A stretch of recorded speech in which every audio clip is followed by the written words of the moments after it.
está grabando la llamada. Bien, ahora sí. Bueno, entonces la primera pregunta, que por ejemplo a algunos les salió, a otros le habrá salido otra pregunta. Yo tengo acá que la primera pregunta que les planteo dice, según la Carta de Ottawa, ¿cuál de estos constituye un prerequisito para la salud? Primero y principal tenemos que saber qué es la Carta de Ottawa. La Carta de Ottawa que se escribió en el año 1986, posteriormente a la introducción del concepto de salud. Ese concepto de salud que ustedes conocen, que es el completo estado de bienestar biopsicosocial y no la ausencia de enfermedades. Eso se escribió en el año 1956, después de la Segunda Guerra Mundial. ¿Bien? Ahora, por otro lado, en 1986, con esta Carta de Ottawa, lo que hacemos es jerarquizar al sistema de salud. Porque lo que va a hacer la Carta de Ottawa es permitir que la propia comunidad sea partícipe de las acciones que se tienen que tomar para desarrollar promoción y prevención. Es decir, sin la comunidad, nosotros no vamos a poder hacer promoción ni prevención. Entonces, eso es lo que dice puntualmente la Carta de Ottawa. Es decir, al concepto de salud de la OMS introduce la participación de la comunidad. Entonces, en esa carta se dice lo siguiente, ¿sí? Que para que exista salud es necesario un prerequisito, ¿bien? Y las opciones dice A, la hiperespecialización médica, es decir, ese enunciado significa como que necesitamos que haya mucho especialista, que haya de todo tipo de especialistas para que haya salud. No es una opción correcta, porque la hiperespecialización médica, que nosotros tengamos en un sistema sanitario muchos especialistas, no es del sistema de atención primaria. En el sistema de atención primaria, ¿qué tenemos que cubrir? Las atenciones básicas. Por eso la APS se divide en 3 niveles. Primer nivel, segundo nivel y tercer nivel. La hiperespecialización ya no es del primer nivel de atención de salud. ¿Se entiende? La hiperespecialización ya la vamos a encontrar o en el segundo nivel o en el tercero, cuando hablemos de rehabilitación o de tratar patologías más jerarquizadas. Entonces la hiperespecialización no corresponde a uno de los parámetros que pedía la Carta de Ottawa, porque la Carta de Ottawa está pidiendo justamente que la comunidad participe en el desarrollo de las políticas sanitarias. Entonces la hiperespecialización no tiene nada que ver.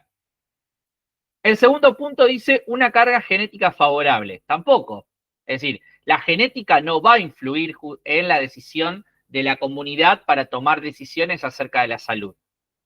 El punto número C dice la existencia de una sólida corporación farmacéutica que garantice el desarrollo de nuevos medicamentos. Tampoco. Fíjense que dice sólida corporación. Cuando hablamos de corporación estamos hablando de empresas. Y acá no nos conviene, porque ¿qué hacen las empresas? Capitalizan. ¿Sí? Entonces, vamos a desfavorecer el sistema de salud si generamos corporación farmacéutica. Entonces, la opción correcta es el acceso a una alimentación adecuada y suficiente. Entonces, ¿cómo podemos establecer salud de manera básica? Es decir, si una persona se alimenta bien y suficientemente, puede tener acceso al sistema de salud. Es decir, va a tener salud en primera instancia. Se va a cuidar. Esto es lo que se conoce también, según la Carta de Ottawa, como los activos de salud. ¿Qué es un activo de salud? ¿Alguien sabe qué significa activos para la salud?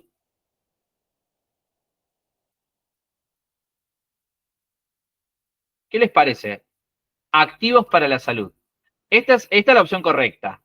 Un prerequisito para que exista salud es el acceso a una alimentación adecuada y suficiente. Eso es lo que dice la Carta de Ottawa. ¿Bien? Tenemos que garantizar que la comunidad tenga acceso alimentario para tener salud. ¿Bien? Eso es un prerequisito. Pero la Carta de Ottawa lo introduce dentro del concepto de activo de salud. ¿Saben qué es un activo de salud?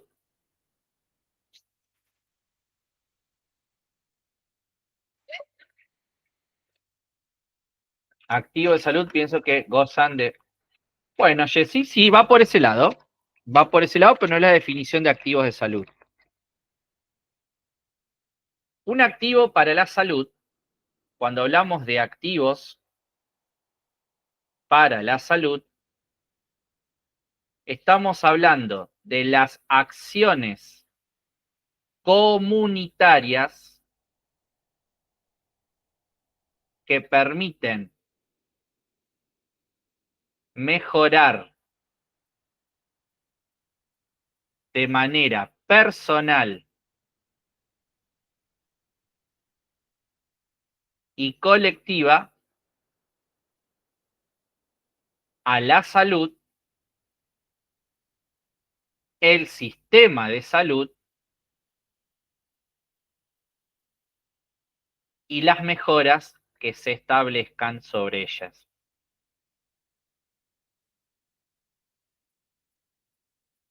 Y las mejoras que se establezcan sobre ellas. Es decir, todo lo que hagamos nosotros para el beneficio de nuestra salud y de la comunidad, en simples palabras, es un activo para la salud.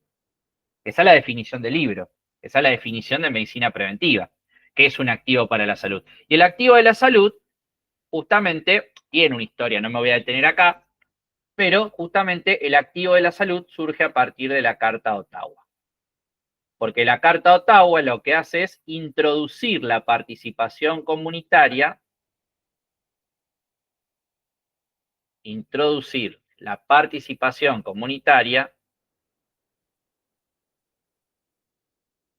la concepción de salud. Introducir la participación comunitaria en la concepción de salud. Acá les doy un dato más para el examen. ¿Bien? ¿Por qué es tan importante la Carta de Ottawa? ¿Se entiende, chicos? Entonces, ¿por qué la opción correcta era la D? Sí, Guille. Sí, Guille. Bien. Perfecto. Eso anótenlo porque puede aparecer la preguntita, ¿sí? De la carta, otra pregunta más de Carta de Ottawa, la definición de activos para la salud. Más de eso no. Yo por ahí estoy leyendo sobre activos de la salud, mucho material, que después se los voy a compartir, que les va a servir. Por ahí, acá mucho medicina preventiva no le da, pero no le da tanta importancia, pero creo que es importante que ustedes lo puedan tener ese material, se los voy a pasar.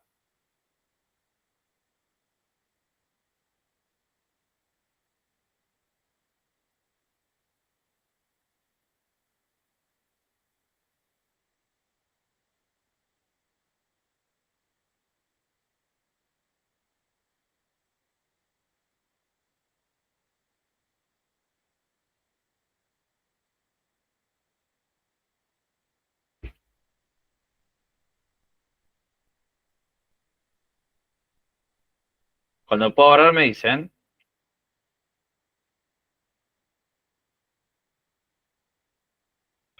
Por mí sí, Guille. Bien. Seguimos con la siguiente pregunta. La siguiente pregunta dice, el crossing over o recombinación genética ocurre en 1 o A, profase 1, etapa leptonema, anafase 2, profase 1, etapa paquiteno, profase 2, etapa cigonema. Primero y principal, ¿qué era el crossing over? El crossing over es la recombinación de genes, cuando el cromosoma de mamá se combina con el cromosoma de papá. Los genes pasan de un cromosoma a otro. Y eso ocurre justamente ¿en dónde? ¿En la meiosis o en la mitosis? Meiosis. Ocurre en la meiosis, perfecto. ¿Y en qué etapa de la meiosis ocurre el crossing over? ¿En la meiosis 1 o en la meiosis 2? 1. En la meiosis 1, perfecto. Entonces la anafase no es, descarto. ¿Sí? Tenemos que aprender a pensar cuando vamos a hacer un multiple choice. Entonces la anafase no es. ¿Bien? La anafase no es. Me queda profase 1 y tampoco profase 2 no es. Ahí ya descarté la B y la D. Me queda profase 1, etapa leptonema, y me queda profase 1, etapa paquinema. La profase, si ustedes recordarán, se divide en 5 estadios. Leptonema, ¿sí? Cigonema, paquiteno, dentro en el medio hay una que se llama sinapsis, ¿bien? Y por último podemos tener la diploteno, ¿está? Que en realidad paquiteno va de la mano con diploteno. Entonces, la opción correcta, ¿cuál es? Entre la A y la C, ¿cuál van a marcar? La C. La C, bien, la etapa paquiteno. Pero también podemos encontrar que en algunos libros a esa etapa paquiteno la mencione como la etapa diploteno. ¿Está? Entonces, ustedes vayan haciéndolo por descarte, porque también hay que ver cómo lo plantea la cátedra de histología. Entonces, puede ser que nos diga solamente profase 1, o que nos diga profase 1, etapa diploteno. Si no tengo la paquiteno, si me ponen las dos, porque hay una trampita. Pero si me pone, por ejemplo, igual como esté preparado la pregunta, y en vez de decir paquiteno, dice diploteno, obviamente que van a marcar esa. Porque en la leptonema, la etapa leptonema de la profase 1 es el inicio de la profase, es cuando se está recién desintegrando el material genético. ¿Está? Entonces, la etapa paquiteno o la etapa diploteno coincide en que ahí ocurre la sinapsis de los cromosomas. Ahí tenemos justamente la recombinación, es decir, va a pasar que esta patita del cromosoma de mamá se une con la patita del cromosoma papá. Y esa patita cruzada de cada cromosoma permanece entre la paquiteno y la diploteno. Entre esas dos etapas yo voy a tener, ¿sí?, una sinapsis, ¿sí? Sinapsis o unión de cromosomas. ¿Estamos, chicos? Sí. Bien. Pregunta número 3. Dice, la apófisis Christagalli, es decir, una pregunta de anatomía, la apófisis Christagalli se puede observar en el límite A, en el límite superior de la lámina vertical del etmoides, separada por la lámina cribosa, u horizontal, el cual se proyecta en el endocráneo, B, en la lámina vertical del frontal, C, en la lámina horizontal del frontal, o D, en el cuerpo del esfenoides. ¿Dónde observamos la apófisis Christagalli?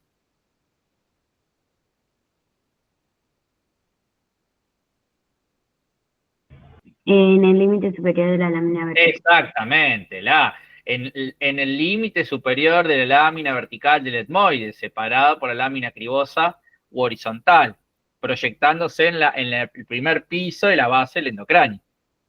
La lámina vertical del frontal no, porque la lámina vertical del frontal es esto, chicos, acá no veo la apófisis Christagalli, ¿sí? La lámina horizontal del frontal tampoco, porque es abajo el techo de los ojos, ¿bien? Y en el cuerpo del esfenoides menos voy a ver la apófisis Christagalli o la cresta de gallo. Entonces la opción correcta es la A, ¿está? Bueno, esto lo vamos a practicar con imágenes, vamos a repasarlo igualmente en la clase de anatomía el domingo. Ahora, 4. La macroevolución es, pregunta de biología. La macroevolución es A, un proceso verificable por la observación directa, es un proceso reversible o un proceso que genera extinciones y especiaciones. La C. Bien, exactamente. Recuerden que la macroevolución es un proceso que genera extinciones y especiaciones. ¿Se acuerdan que nosotros habíamos clasificado la evolución en 3 tipos? Una microevolución, que es la que ocurre, la que nos da pequeños cambios y que permite que nosotros nos podamos adaptar al medio ambiente y mantener una supervivencia. Entonces, el ser humano, el Homo sapiens, permanentemente está en una microevolución, como también los animales, las plantas, que todo eso permite que nosotros podamos sobrevivir. Ahora, por ejemplo, la macroevolución es cuando ocurre una, justamente, éxtasis evolutivo, es decir, una detención del crecimiento. Y esa detención del crecimiento nos puede dar 2 caminos. Nos puede dar la extinción de la especie o una especiación. Que esa nueva especiación es lo que se llamaba como cladogénesis. ¿Se acuerdan cuando vimos teorías evolutivas? En la primera unidad problema. Entonces, la macroevolución explica lo que ocurrió, por ejemplo, del Australopithecus africano, que es nuestro ancestro, en un momento, ¿se acuerdan cuando vimos el video? Que yo les puse unos minutos del fragmento de la Guerra del Fuego, que podíamos ver que había como distintas especies que convivían por un tiempo. Bueno, había especies que estaban ya en un éxtasis evolutivo, pero por otro lado estaban apareciendo nuevas especies. Está ocurriendo una especiación. Bueno, eso es una macroevolución, porque hay una especie que está desapareciendo, pero a la vez eso ocurre porque no se puede reproducir la especie. Entonces el camino siguiente fue dar origen a una nueva, pero la que no se puede reproducir va a desaparecer. Entonces eso es un ejemplo de macroevolución, un cambio a gran escala, donde no hay flujo de genes, porque esa especie, una vez que muere, sus genes se van con ella. ¿Se entiende el planteo? Entonces, fíjense que la opción A dice, es un proceso verificable por la observación directa. Y ese es más de la micro. D, B, es un proceso reversible. La que es reversible es la micro. La micro es reversible. La que es irreversible es la macroevolución. ¿Está? ¿Alguien tiene duda con ese concepto? No, Guillo. Bien. La pregunta número 5 dice, si una célula somática tiene 8 cromosomas, ¿cuántos cromosomas son somáticos o autosómicos? Es decir, Recuerden que esto es un ejercicio de biología celular para entender que, primero y principal, yo tengo que saber qué es una célula somática. ¿Cuál es una célula somática? ¿Qué material genético tiene? ¿Haploide o diploide? ¿Cómo es? Diploide. Es Diploide. diploide, perfecto. Entonces, ¿cuántos cromosomas tiene normalmente? 46. 46 cromosomas, perfecto. ¿Y cómo están agrupados? De a pares. Uno de papá y uno de mamá. ¿Se acuerdan? Así están agrupados. Bueno, ahora, ¿qué dato? Vamos a suponer que yo te doy una célula A, y dentro de esos 46 cromosomas, ¿cómo los dividíamos? ¿Se acuerdan?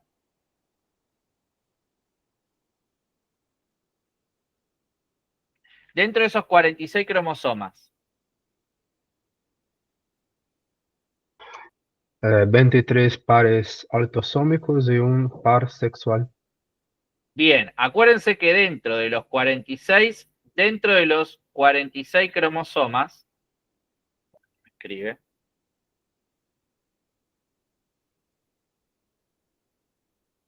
$22, perdón. ¿cómo sería? No, yo dije que 22 Ah, pares autosómicos y uno par sexual. Yo había dicho Per- 23. perfecto.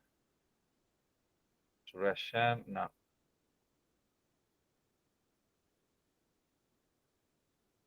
Dibujar. Entonces, nosotros tenemos 46 cromosomas, de los cuales, esos 46, ¿cuántos tengo? Bueno, no me deja escribir. Voy a escribir con esta. Mejor.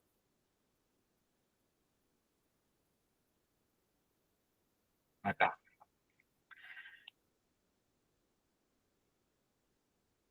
Qué mal me anda la compu. De los 46 cromosomas, ¿sí? Nosotros vamos a tener ¿qué cosa? Que 44 son autosómicos. Y los dos últimos son sexuales. ¿Bien? Entonces, nosotros tenemos que saber que en una célula somática, los 46 cromosomas, 2 siempre son sexuales. El resto van a ser somáticos. Entonces, si acá me dice que yo tengo una célula somática de 8 cromosomas, la pregunta es ¿cuántos cromosomas son somáticos autosómicos de esos 8? ¿Cuál será la respuesta correcta? ¿6? ¿Serán 7? ¿Serán 4 o serán 8? 6. 6, perfecto. Si yo tengo 8 cromosomas totales, ustedes saben que 2 siempre van a ser sexuales en una célula somática.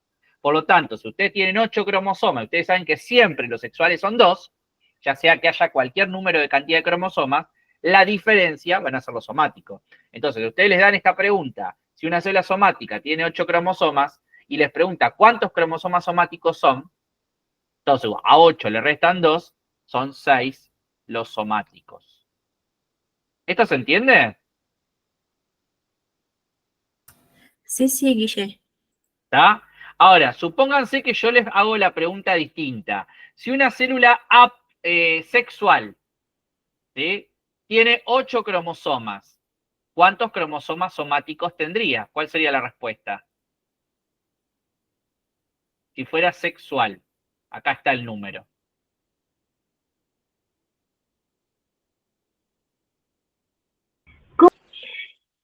Si una célula sexual dada tiene 8 cromosomas, ¿cuántos cromosomas somáticos tiene? La célula somática, Son 7. sí, ahí está, la célula somática tiene 46. De los 46, 44 son somáticos y 2 sexuales. Recuerden que están de a pares, por lo tanto tengo 22 pares somáticos, un par sexual en la somática. Están de a pares. Ahora, ¿qué pasa en una célula sexual? En una célula sexual voy a tener la mitad. Voy a tener 23 cromosomas. Entonces, si los sexuales eran 2 y ahora tengo la mitad, ¿cuántos sexuales tengo? 1 va a ser sexual. y voy a tener 22 somáticos.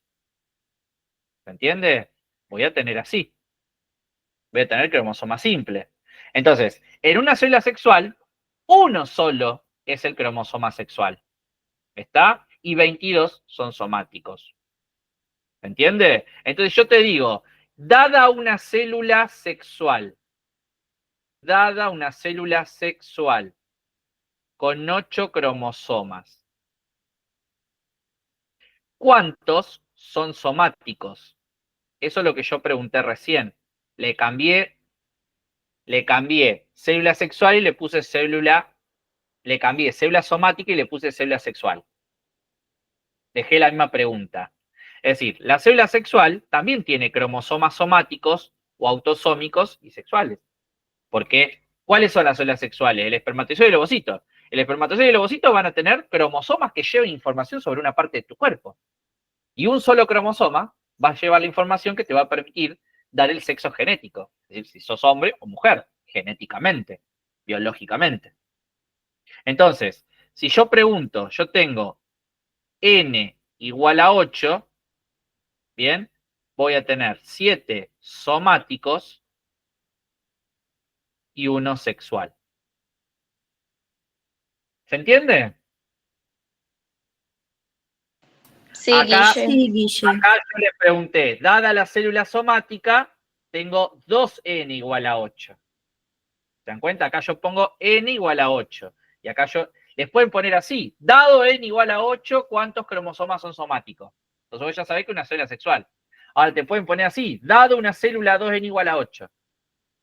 No te ponen que es somática, vos ya tenés que saber que es somática, 2n igual a 8. Ahí vas a tener que 6 son somáticos y 2 son cromosomas sexuales. ¿Se entiende, chicos? Sí, Guille. Bien. Esto también para pensar, ¿no? Para el planteo. Bien, volvemos acá.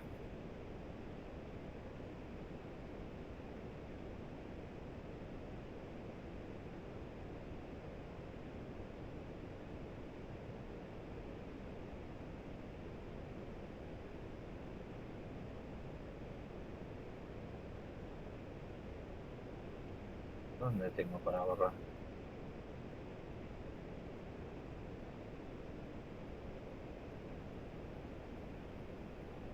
Bien, seguimos.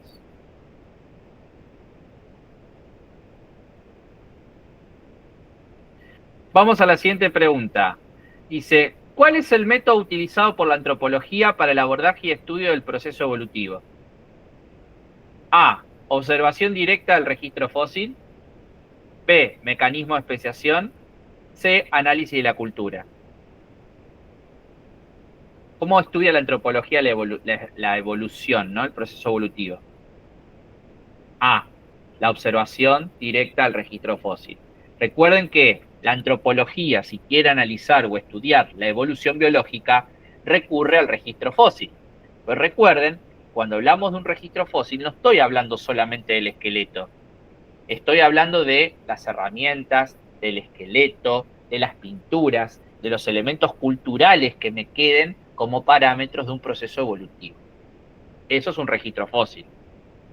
¿Queda claro? Entonces, la antropología, para estudiar el proceso evolutivo y abordarlo, utiliza, la respuesta correcta es la observación directa del registro fósil. ¿Queda claro? Sí, Guille. Sí, Guille. 7. Bien. La 7 nos dice, cuando hablamos del modelo llave-cerradura, es decir, está hablando de enzima, cuando hablamos del modelo llave-cerradura, dice, en el proceso de la cinemática de enzima, A, el sitio activo presenta distintas formas al sustrato a recibir. El sitio activo presenta igual forma del sustrato para unirse y comenzar la catálisis. El sitio activo debe modificar su estructura para que el sustrato se adapte a este. O D, el sustrato debe modificar su estructura para poder unirse al sitio activo. El modelo llave-cerradura, acuérdense que el sitio activo va a ser igual al sustrato. ¿Qué quiere decir? Modelo llave cerradura. Vos cuando vas a abrir la llave de tu casa, si no tenés la llave correcta, no vas a abrir la puerta. Entonces, la llave tiene que ser la de la cerradura correcta. ¿Se entiende? Entonces, ¿cuál va a ser la opción correcta? Por eso se lo llama modelo llave cerradura. La B. La B, muy bien, la respuesta correcta es esta. El sitio activo presenta igual forma del sustrato para unirse y comenzar la catálisis. Es decir, el sitio activo debe tener la misma forma que el sustrato. Si el sustrato es triangular, el sitio activo tiene que ser triangular. Si tiene 3 picos, el sustrato tiene que tener 3 picos. Y tiene que tener la misma forma. Eso es llave cerradura. ¿Bien? Modelo llave cerradura. Bien. Ahora, otra pregunta de APS. Entre los objetivos de la APS se encuentra B, A, todas correctas. B, garantizar el diagnóstico y tratamiento de enfermedades. Bien. C, alcanzar el derecho a la salud. Y D, lograr la rehabilitación, promoción y prevención. Acá yo estoy hablando de los objetivos de la APS. Los objetivos de la APS. Bien. Entonces, pensemos bien. ¿Cuál será la correcta? ¿Son todas? ¿La B, la C o la D? Todas. Todas, ¿no? La C. Es la C. Bien. Alcanzar el derecho a la salud. ¿Por qué vamos a decir que es la C? Porque usted me puede decir, pero Guille, ¿también garantizar el diagnóstico y tratamiento de enfermedades es un objetivo? La APS. APS. Fíjense que acá la B dice garantizar diagnóstico y tratamiento de enfermedades. Y yo en el primer nivel no hago solamente eso. Atención primaria de la salud. ¿Qué es la atención primaria de la salud? Es el primer contacto de la población con el sistema sanitario, donde elaboro estrategias de promoción y de prevención. ¿Está? Entonces, básicamente, el principal objetivo que tiene la APS es que toda la población acceda al sistema de la salud. Entonces, el objetivo fundamental es que se garantice el derecho al acceso a la salud. Después, lo otro secundario, que haya diagnóstico, que exista tratamiento, que haya rehabilitación, que haya promoción y prevención. Pero si no se garantiza el derecho a la salud, no va a haber diagnóstico, no va a haber tratamiento, no va a haber rehabilitación, no va a haber promoción y no va a haber prevención. Por eso es media confusa, ojo. La respuesta correcta es la C. ¿Bien? La C. El objetivo de la APS es alcanzar el derecho a la salud, que toda la población pueda acceder. Por eso dice, es el primer contacto que tiene el sistema sanitario con la población. Ahora, todos los otros, el punto B y el punto D, son básicamente los niveles en cómo se clasifica la APS.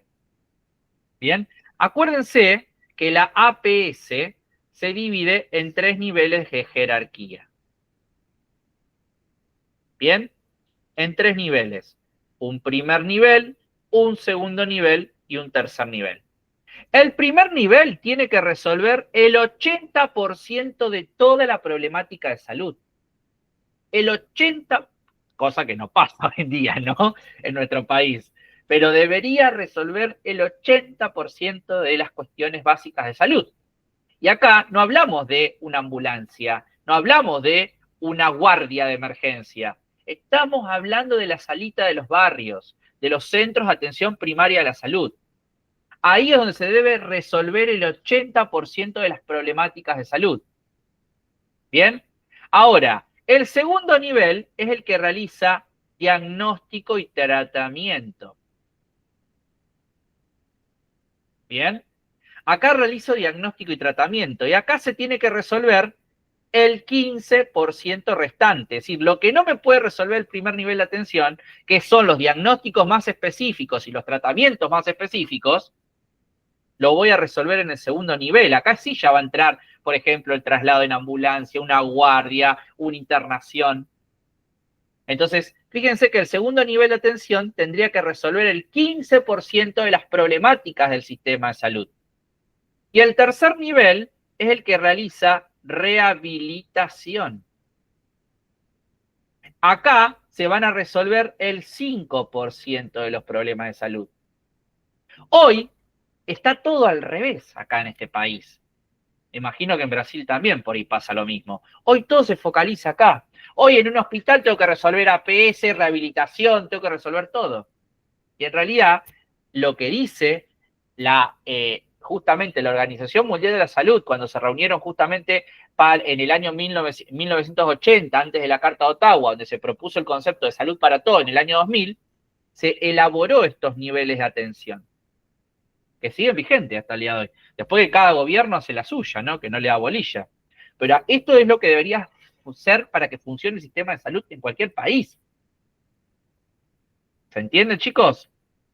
Por eso, yo les pregunto, ¿cuál es el objetivo del APS? Estoy hablando del primer nivel. Entonces, acá tengo que garantizar el derecho a la salud. ¿Se entiende? Sí, ya. Bien. Esto también es pregunta de examen. ¿Qué porcentaje debe resolver cada nivel? ¿Está? Eso anótenlo también. ¿Se lo acordaban o no? No, Guille. Bueno, eso anótenlo. ¿Ves que para eso les armé para ir resolviendo las preguntas ahora y que vayamos sacando las dudas?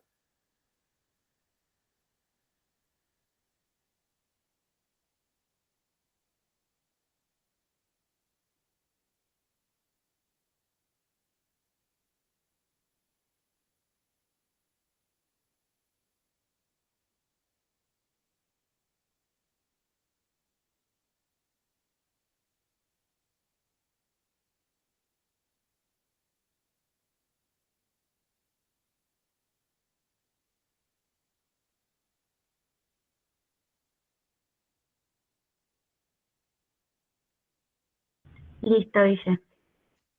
Bien. Perfecto. Seguimos con la siguiente pregunta. Es de evolución.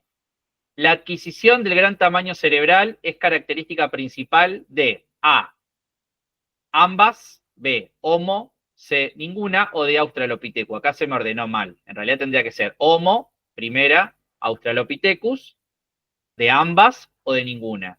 Es decir, la adquisición el aumento de tamaño del cráneo es propio del Australopithecus, que es nuestro ancestro, o es propio del género Homo.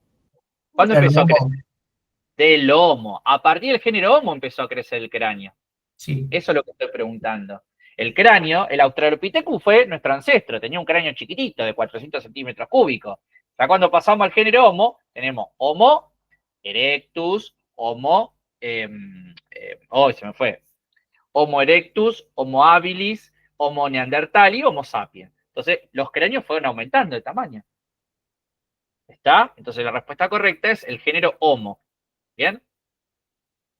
Número 10. ¿Cuál es el número genómico que corresponde para la etapa de la interfase en el periodo G2? ¿Bien? ¿Cuál es el material genético que voy a encontrar en la etapa de interfase en el periodo G2? Es decir, ya pasó la división del ADN, la duplicación de ADN. Entonces, ¿cuál va a ser la respuesta correcta? N4C. El 2N4C, exactamente. La respuesta correcta es 2N4C, porque recuerden que la célula entra 2N2C al ciclo celular. Entra 2N2C en el G1. En el ciclo S, esto lo vimos el otro día, en el periodo S se duplica el ADN y pasamos a tener 2N4C. Y en el periodo G2 vamos a tener 2N4C. Y en la mitosis empieza 2N4C hasta que genero dos células 2N2C. ¿Entiende? Esto lo vimos también el otro día. Entonces, G2 ya pasó el periodo S. Entonces voy a tener lo mismo que en el S, 2N4C. ¿Bien? Pregunta número 11. La Km o la constante de Michaelis de una enzima nos indica A, la capacidad que tiene el sustrato de saturar al sitio activo de la enzima, B, el grado de afinidad entre el sustrato y la enzima, C, la capacidad de disminuir la velocidad de las reacciones químicas. B. B, exactamente. La Km de la enzima nos va a permitir valorar el grado de afinidad que hay entre el sustrato y la enzima. Para eso utilizo la KM, la constante de Michaelis. Más adelante hay otra pregunta sobre esta que nos dice cómo se aplica la KM. ¿Tá? Entonces, cuando ustedes vean el concepto KM o constante de Michaelis, ustedes están viendo qué grado de afinidad hay entre el enzima y el sustrato. Porque recuerden, si no hay afinidad entre el enzima y el sustrato, no se va a realizar la transformación, no se va a realizar el cambio. ¿Está? Bien. 12. Histología. Se denomina adenómero. El adenómero es la unidad funcional de la glándula. Acuérdense, el adenómero es la unidad funcional de la glándula. Entonces, A, conjunto de células epiteliales con capacidad secretora exócrina y endocrina que conforma a la glándula, conjunto de células del tejido conectivo que forma una glándula, o conjunto de células epiteliales de revestimiento. La A. Ah, La A, exactamente, la respuesta A. La A dice conjunto de células epiteliales con capacidad secretora exócrina y endocrina que forman a la glándula. El conjunto de células que forma la glándula se llama adenómero. La B no es correcta porque me dice que es el conjunto de células del tejido conectivo de la glándula, y eso es periférico. Y la D tampoco es correcta porque el revestimiento es otro tipo de clasificación de células epiteliales. Entonces tampoco es correcto. Bien. 13. La base del cráneo, en su configuración endocraniana, se halla dividida en 3 pisos. Piso anterior, piso medio y posterior. ¿Cuál de las siguientes estructuras se encuentra en el piso medio de la base del cráneo? Es decir, me pregunta, ¿cuál de estos accidentes o esta estructura usted va a hallar en el piso medio del cráneo? A. Apófisis cristalalis, cuerpo del efenoides, conducto auditivo interno o agujero occipital. Bien, Evaldo, el cuerpo del efenoides. La apófisis cristalalis está en el piso anterior. El conducto auditivo interno está en el piso posterior. El agujero occipital está en el piso posterior. El cuerpo del efenoide atraviesa todo el piso medio. ¿Estamos? sí, Sí, Guille. Bien, perfecto. Siguiente, 14. El proceso de transcripción se lleva adelante por la enzima ARN transcriptasa para formar transcripto primario o ARN mensajero inmaduro. Establezca cuál de los siguientes procesos son los que permiten madurar al mismo para salir hacia el citoplasma para formar proteínas. Bien, me está preguntando cuál de las siguientes opciones me explica qué son los cambios que va a sufrir el ARN mensajero para madurar y salir al citoplasma y poder fabricar la proteína. Respuesta A, el ARN mensajero sube el proceso de capping, poliadenylación y splicing, este último al azar, que permite lograr la maduración final para su salida del núcleo hacia el citoplasma. B, la enzima primasa coloca un primer o cebador en cadena adelantada del ADN. C, el ARN mensajero realiza para madurar el capping, la formación de los fragmentos de Okazaki, la poliadenylación y el splicing al azar. ¿Cuál es la opción correcta? Bien, la opción correcta es la A. Ojo con la B, no porque la B es parte de la duplicación del ADN, la enzima primasa. ¿Ve? Eso es ADN. Y la C sería correcta, pero ¿qué es lo que tengo que está mal acá? Y se realiza para madurar capping. Los fragmentos Okazaki es lo que me distrae como error. Ojo cuando leen apurado, pueden decir es esa, no. Ya si aparece fragmento Okazaki no hay en la transcripción, eso es duplicación. Entonces ya está mal ese enunciado. Sí hay capping, hay polianilación y hay splicing al azar. ¿Bien? Entonces la respuesta correcta es la A, como marcamos. ¿Entiende? Cuando leí eso se me enrolló todo, literal. Y a propósito, para que ustedes vayan pensando. Es para que ustedes piensen. No, ¿dónde había fragmento Okazaki? Porque me está preguntando transcripción. Entonces, ese es el objetivo. ¿Sí? Que ustedes también razonen, chicos. No es solamente hacer choy y marcar. Sí, mientras veamos preguntas que se repiten, mucho más fácil. Pero también la idea es razonar lo que me están preguntando. ¿Sí? Claro, sí. Ahora, la pregunta número... ¿Hasta acá alguna pregunta, alguien? No, Guille. Bien. La pregunta número 15 dice, el cráneo del recién nacido presenta membranas que mantienen separados los huesos que se articulan en el cráneo y lo hacen por el siguiente mecanismo. A, son un tipo de anfiartrosis momentánea. B, fontanela bregmática posterior y lateral que presentan un cierre clínico y radiológico. C, ninguna, o D, ambas son correctas. Ambas. ¿Están todos de acuerdo? Sí, ambas. Sí, ambas Sí. son correctas. Si bien acá me dice, presentan membranas que mantienen separados los huesos que se articulan en el cráneo y lo hacen por el siguiente mecanismo. El mecanismo es una articulación anfiartrosis momentánea y esas membranas son fontanela. Es el mecanismo. Entonces son ambas correctas. ¿Bien? La 16 dice, las siguientes características, y acá viene mitosis. Las siguientes características describen propiedades de la mitosis, excepto, es decir, ¿qué tengo que marcar acá? La que no corresponde a mitosis. ¿Se entiende? Dice, las siguientes características describen propiedades de la mitosis, excepto. Voy a marcar la que no va. Ojo cuando vean esas preguntas. Entonces, A, dan variabilidad genética. B, mantiene la cantidad de genoma. C, da origen a dos células idénticas a la célula madre. D, ocurre en células somáticas. ¿Cuál es la que no corresponde a las propiedades de la mitosis? De todas esas. La A. Bien. La A es que la mitosis no da variabilidad genética. ¿Quién da variabilidad genética? La meiosis. La en el meiosis. proceso de crossing over. Ahí está, bien, Lili. La variabilidad genética se obtiene en el crossing over. Por lo tanto, ¿quién da variabilidad genética? La meiosis, no la mitosis. La mitosis mantiene la cantidad de genoma o de material genético, da origen a dos células idénticas a la célula madre y es aquella que ocurre específicamente en células somáticas o células del cuerpo.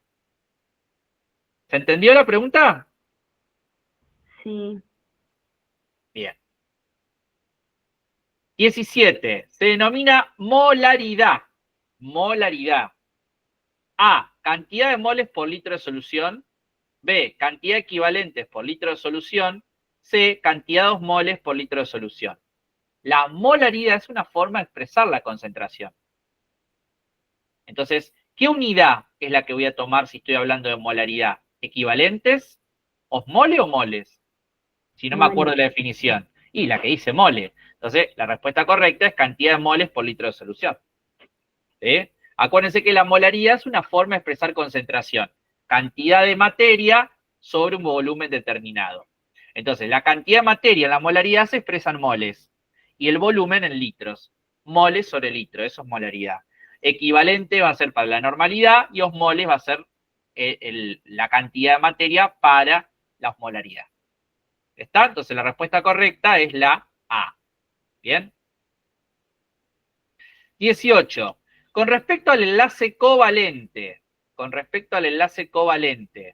¿presenta igual o similar electronegatividad entre los átomos participantes? B. Los electrones se atraen entre ellos para cumplir con la regla del octeto. C. Se produce entre metales y no metales. O D. Todas son correctas. Todas son correctas. Exactamente. Los tres ítems A, B y C son tres propiedades que nosotros charlamos que se tienen que cumplir para que haya un enlace covalente. Se comparten electrones, ¿sí? Que eso justamente se da por la electronegatividad. Se atraen los electrones para cumplir con la regla del octeto y se produce entre metales y no metales. Muy bien. La respuesta correcta es la D. Todas son correctas. ¿Bien? La 19, ven que esta es una pregunta del parcial, fíjense, del año pasado también. Con respecto al poder de resolución del microscopio óptico, marque la opción correcta. Y yo les dije que era entre 1000 y 1500. Pero el libro, por ejemplo, el Sobota, que utiliza la cátedra, dice lo siguiente. Fíjense, la respuesta correcta va a ser, ¿cuál? De la 19, y ahora explico por qué. Yo les marqué que es la B. Dice, los MO tienen un poder de resolución de hasta 200 nanómetros. 200 nanómetros es lo mismo que decir hasta 2000X. ¿Por qué ponen 2000X? Porque el libro Sobota dice eso, que es el libro de referencia de la cátedra. Pero recuerden que eso va a depender del ocular. Entonces, nosotros ya arriba de 1200 ya podemos utilizar el electrónico. Entonces, sí o sí, ópticos los puede usar hasta 1200 y 1500 como mucho. ¿Está? Pero como ahora la tecnología está avanzando y puedo tener oculares nuevos, la referencia va a ser esta. Para la cátedra y para el libro Sobota de referencia que ellos sacan las preguntas de microscopía, va a ser la opción B. Pero recuerden, como yo les expliqué el otro día, ¿ven? Por eso le dije entre 1200 y 1500. Bueno, entre 10 y 10.000 no, entre 10 y 1000 no, entre 10 y 200 tampoco. Entonces, por descarte sacan esta. Ustedes van a decir, pero hay 2000. Bueno, acuérdense que entre 1200 y 1500. Si te ponen 2000, bueno, ese es el máximo. Más de eso imposible, porque eso es lo que dice el libro que la cátedra toma. Pero si vamos a otros libros, no me permiten hablar de más de 1500. Vieron que cada cátedra tiene su librito, ¿no? Sí, sí. ¿Está? Entonces la opción correcta es de hasta 200 nanómetros, lo que equivale hasta 2000 X de resolución. Eso es lo que quiere la cátedra que pongan. ¿Se entendió esto? Sí, sí. ¿Todos? Bien. 20. Con respecto al tejido conectivo denso, marque la opción correcta. ¿Qué es tejido conectivo? Nos pregunta. Tienen abundantes células y escaso contenido de fibras. B, tienen abundante cantidad de fibras y escasa cantidad de células. C, tienen suficiente cantidad de células y fibras colágenas. Presentan escaso espacio intersticial. ¿Cuál es la opción correcta? La B. La B, tienen abundante cantidad de fibras y escasa cantidad de células. Acuérdense que el tejido conectivo denso predomina la fibra sobre la célula. El tejido conectivo laxo predomina la célula sobre la cantidad de fibras. ¿Estamos? 21. Cuando aplicamos a un transporte pasivo la ley de Fick, es decir, me está preguntando la ley de Fick, esto mañana lo vamos a volver a repasar, pero fíjense que les puse una pregunta también de esto. Cuando aplicamos a un transporte pasivo la ley de Fick, esta nos permite o nos determina que a medida que el espesor o área de la membrana aumenta, el flujo de sustancia aumenta. A medida que aumenta la diferencia de concentración, el espesor de la membrana disminuye. B, C. Cuando cae el flujo de sustancia a través de la membrana, el área o espesor de esta disminuye y la diferencia de concentración aumenta. Y D, a medida que la diferencia de concentración aumenta, el flujo tiende a aumentar. ¿Cuál es la correcta?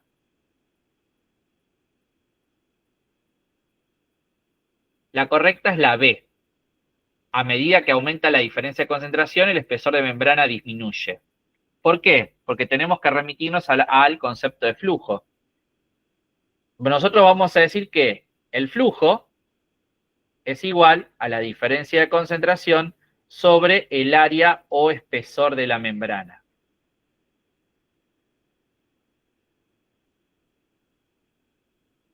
Bien, entonces flujo es igual a diferencia de concentración dividido el área o espesor de la membrana. Esa es la fórmula de la ley de Fick. Ahora, normalmente el flujo es directamente proporcional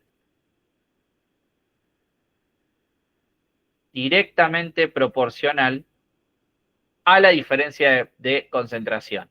Y el flujo es inversamente proporcional al área. ¿Qué significa esto? Si yo digo que el flujo es directamente proporcional a la diferencia de concentración, si aumenta la diferencia de concentración, el flujo aumenta. ¿Por qué? Porque dijimos que es directamente proporcional, hace lo mismo. Ahora, si cae la diferencia de concentración, el flujo cae. Eso es directamente proporcional. Ahora, nos dice que el área, el flujo es inversamente proporcional al área o el espesor de la membrana plasmática. Entonces, si aumenta el área de la membrana plasmática, va a ser lo contrario el flujo. ¿Qué le va a pasar al flujo? El flujo cae. Ahora, si disminuye el espesor de la membrana plasmática, el flujo aumenta. ¿Se entiende? Entonces la respuesta es esta. ¿Bien? ¿Estamos? Sí. Fíjense lo que me dice el ejercicio. Vuelvo de vuelta. Acá toma a medida que aumenta la diferencia de concentración, el espesor de la membrana disminuye. Exactamente, eso es lo que tiene que pasar. ¿Sí? Primeramente, ¿por qué? Porque dice, si disminuye, aumenta la diferencia de concentración, aumenta el flujo. Entonces, si aumenta el flujo, ¿qué le va a pasar al área? Fíjense, me dice que aumenta la diferencia de concentración. Si aumenta la diferencia de concentración, aumenta el flujo. Si aumenta el flujo, ¿qué le pasa al área? Cae. ¿Se dan cuenta de lo que fuimos planteando? Entonces, si aumenta la diferencia de concentración, aumenta el flujo. Y el área cae. Eso es lo que plantea la pregunta. Y esto es lo que tengo que saber en función de esta regla que tengo planteada acá. Saber qué es directamente proporcional y saber qué es inversamente proporcional. ¿Sí o no? Sí, sí. ¡Qué silencio! ¿Todos lo entendieron? Sí, sí, Guille. Ah, bueno. Sí, sí, sí. Sí, Guille, es que estoy escribiendo que hablas. Ah, escriban. No, no, está bien. Pero como es un tema, una pregunta importante, si no entendieron, la vuelvo a explicar.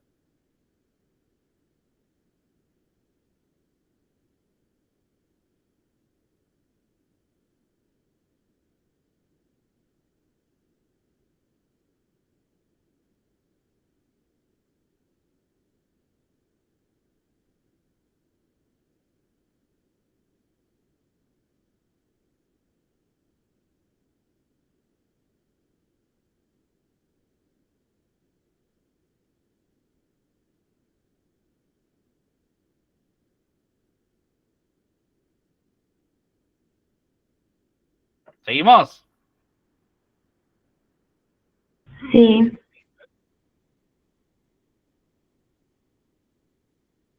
Bien. Número 22. Con respecto a las vértebras cervicales tipo, marque el componente incorrecto. Es decir, ¿qué es lo que ustedes no deberían encontrar en una vértebra cervical? Dice, A, ¿presenta apófisis espinosa bifurcada? Sí. ¿Presenta agujero transverso por donde transcurren las arterias vertebrales? Sí. ¿Su foramen vertebral tiene forma triangular? Sí. Y la D, presenta carillas articulares a nivel del pedículo apófisis correcta. Esa sería la incorrecta. La D sería la incorrecta. ¿Dónde va a estar esa carilla articular? ¿En qué vértebra la van a encontrar? Torácicas. En las torácicas, exactamente. Muy bien. Excelente. Bien, y acá viene la otra pregunta de KM. La constante de Michaelis permite evaluar la capacidad de unión y especificidad de la enzima por el sustrato. Bien, entonces dijimos que la KM es la que nos permite determinar la capacidad de unión o de especificidad de la enzima con el sustrato, de afinidad enzima-sustrato. Entonces, ¿qué pasa? A, si la KM es alta y no logra llegar rápidamente a la mitad de la velocidad máxima, que es la reacción química, significa que la enzima-sustrato presenta baja afinidad. Si la KM es baja, logra llegar rápidamente a la mitad de la velocidad máxima de la reacción química, significando que la enzima sustrato presenta buena afinidad. O C, ninguna es correcta. La B. Bien, la respuesta correcta es la B, ¿sí? Recuerden que mientras yo con poquita cantidad de sustrato puedo llegar a la mitad de la velocidad de la enzima, que tiene la enzima, eso quiere decir que tiene afinidad la enzima con el sustrato. Si este es mi sustrato y esta es la enzima, ¿ven? Mi mano, esta mano abierta es mi enzima y este es el sustrato. Si con muy poquito sustrato yo le di la mitad de la velocidad máxima a la enzima, quiere decir que hubo afinidad, porque rápidamente llegué a la mitad de la velocidad que la enzima quería alcanzar. Si la enzima, para llegar a la mitad de su velocidad, necesita sustrato, y no hay afinidad. Por algo no se unen. Entonces, la opción correcta es la B. AKM baja, ¿sí? Alta afinidad. AKM alta, baja afinidad. Esa sería la opción, ¿sí? O lo que yo tengo que pensar. ¿Sí? Bien. La número 24. Se denomina éxtasis evolutivo. ¿Sí? A. ¿Diferencia entre individuos de la misma especie? No. Eso es el concepto de variabilidad genética. B. ¿Extinción de la especie? Tampoco. éxtasis evolutiva no habla solamente de extinción de la especie. Y D, detención del crecimiento poblacional. Esa es la correcta. El éxtasis evolutivo primero genera o es básicamente el detenimiento o la detención del crecimiento poblacional. Después eso puede dar origen a una extinción de especie o una cladogénesis o especiación. Bien. Acá viene la que vos decías, que yo no les di el peso molecular, pero el cloruro de sodio es una molécula, chicos, que la van a trabajar toda la carrera, primero y segundo año, siempre. Y el cloruro de sodio pesa 58 gramos, el peso molecular. ¿Sí? Entonces acá dice, ¿cuántos moles y moléculas existen en una solución de 45 gramos de cloruro de sodio? A, 0,50 moles y 4,23 por día a las 23 moléculas. B, 0,77 moles y 4,65 por día a las 23 moléculas. O 0,15 moles por 3 por día a las 23 moléculas. Vamos a la respuesta. La B. ¿Cuál? La B, 0,77. Perfecto, es la B. Pero espera que vamos a calcularlo para el que tenga dudas. ¿Sí? Creo que sea solo dividir los gramos que la cuestión da por el peso molecular. Va a encontrar la cantidad de moles. Bien. Por la cantidad de moles puedes... Me pregunta, moles y moléculas que hay en 45 gramos del cloruro de sodio. Me pregunta, ¿qué cantidad de moles y moléculas hay en 45 gramos de cloruro de sodio? El cloruro de sodio pesa 58 gramos. Entonces, ustedes saben que un mol es igual al peso molecular. ¿Bien? Es decir, ¿cuánto pesa el cloruro de sodio? 58 gramos. Y un mol también es igual al número Avogadro, 6 por 10 a la 23 moléculas. Como esto es una molécula, el número Avogadro se le pone molécula. Entonces acá me pregunta ahora, ¿qué cantidad de moles y de moléculas tengo? Para saber la cantidad de moles, aplico la regla de 3 simple. Si un mol es 58 gramos, 45 gramos es X. Entonces, ¿qué voy a hacer? X igual a 45 dividido 58 y eso nos da 0,77 moles. ¿Bien? Por descarte ya sacan cuál es la molécula. Pero si lo quieren hacer es lo mismo. Un mol de cloruro de sodio es 6 por 10 a la 23 moléculas. ¿Está? Ahora, 0,77 moles X. 0,77 por 6 por 10 a la 23, eso me va a dar el número de notación científica siguiente. ¿Se entiende? Sí. ¿Está? Recuerden que, como yo les enseñé en clase, esto lo plantean siempre. Entonces, a partir de ahí, ustedes van haciendo las reglas de 3 simple, según el dato que me pide el ejercicio. ¿Queda claro? Sí. ¿Alguien no lo entendió? No, Guille, todo bien. Bien.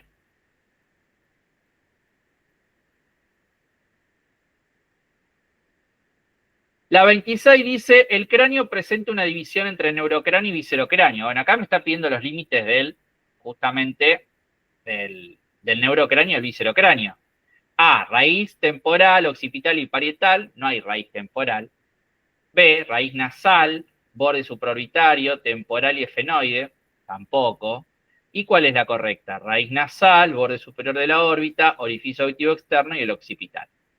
Entonces la respuesta correcta es la C. ¿Sí? 27.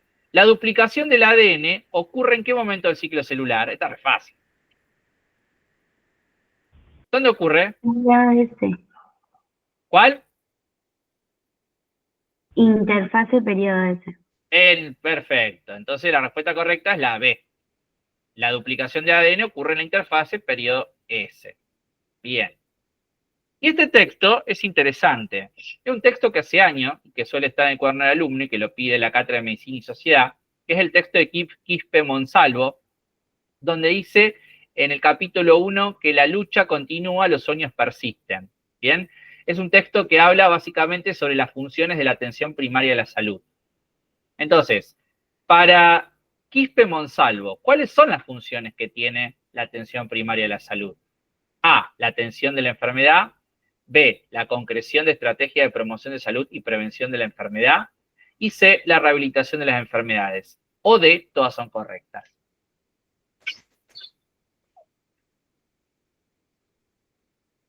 Este es un texto de lectura obligatoria. Y es la pregunta que hacen siempre. La respuesta es correcta. ¿Sí? Todas son correctas. ¿Bien? Para Quispe-Monsalvo, las funciones del APS son todas. Atender la enfermedad, elaborar estrategias de promoción de la salud y prevención, y por último, rehabilitar las enfermedades. Acá lo que me da, me lo da en general las funciones, no me lo divide por niveles.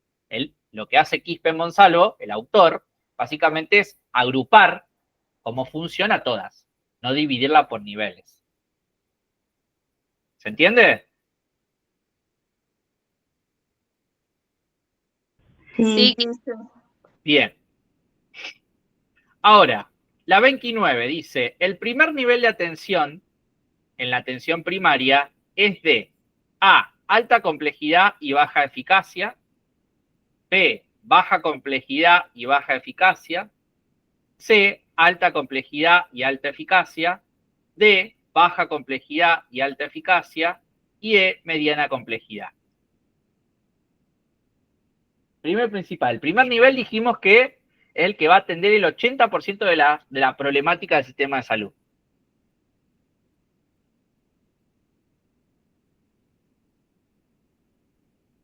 Por lo tanto, ¿es de alta complejidad? No. No.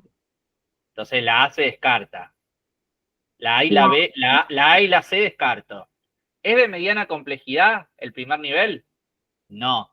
Mediana complejidad es el segundo nivel. Es la D, Guille. ¿Es la? D. Bien, es la D. Es decir, es de baja complejidad, pero tiene que ser muy eficaz. Porque si va a resolver el 80% de la problemática, si bien con pocos recursos, me tiene que resolver el 80% de la problemática de la población. Entonces tiene que ser, aunque sea de baja complejidad, tiene que ser recontra eficaz. ¿Sí? Entonces, si es de baja complejidad y baja eficacia, no sirve para nada. Lamentablemente hoy, no por el gobierno, en general, hace años que el sistema de salud está vaciado en nuestro país. No invierten un peso. Entonces, si bien hoy hay centros de salud muy buenos y hay otros que funcionan muy mal, pero hoy estamos ahí, tirando al punto B. Pero en realidad, si uno va a lo que dice la lectura, ¿no? Lo que nos dice el objetivo del APS del primer nivel es que sea de baja complejidad y que tenga alta eficacia, que atienda excelentemente, que me pueda brindar todo lo que pueda, con pocos recursos. ¿Queda claro? Sí. Bien. La pregunta 30 dice, el hueso etmoides es un hueso irregular, neumático o impar. El mismo está formado por A, dos masas laterales que forman un hueso irregular, B, dos láminas, una vertical y otra horizontal, más dos masas laterales, C, una lámina vertical interrumpida por dos masas laterales, o ninguna es correcta. En realidad es la B. la B. La lámina se divide en dos. Hay una lámina central que se divide en una vertical y otra horizontal, por eso es tramposa, dos láminas, y dos masas laterales a los, ¿sí? Las masas laterales que tiene. ¿Bien? Acá están las dos preguntas que podrían confundir, que hoy me decías, Víctor, ¿no? Del mitosis, meiosis. Fíjense que acá las dos son parecidas. La 31 dice, los cromosomas se separan y se dirigen a los polos. ¿Bien? Y fíjense que la respuesta es anafase, telofase, profase y metafase. Acá no tengo número. Si no tengo número, me está hablando de la mitosis. Si las respuestas no tienen número, es porque me está hablando que el proceso es una mitosis. Y en la mitosis, ¿en qué momento se separan los cromosomas homólogos? El de papá y de mamá se van para un lado. Anáfase. En la anafase. Entonces la respuesta correcta es la A. ¿Sí? Que esto es lo mismo que pasa en la meiosis 1. Si acá diría, los cromosomas se separan y se dirigen a los polos, y me pone anafase 1, telofase, profase y metafase, también marcarían anafase 1. Porque en la meiosis 1, vos tenés los cromosomas homólogos, el de papá y de mamá, que los tenés que separar hacia los polos distintos. Para a partir de ahí después dividir cada cromátide en células distintas. Entonces, acá esto es mitosis, anafase. Ahí se separan los cromosomas. Ahora, la pregunta siguiente dice, ¿en qué momento las cromátides hermanas se separan en la meiosis? En la metafase 1 no. En la anafase 1 no. En la anafase 1 ocurre lo mismo que acá. Se separan los cromosomas homólogos, diría. ¿Eh? Si diría los cromosomas homólogos se separan, ya saben que ahí estamos hablando de meiosis. Y debería decir anafase 1. Entonces, la anafase 1 es la separación de los cromosomas homólogos. Y la separación de las cromátides ocurre en la anafase 2. ¿Eh? ¿Queda claro? Sí, Guille. No confundan eso, por ahí puede dar eso a confusión. ¿Tá? Cromátide es la mitad del cromosoma. El palito entero. ¿Sí?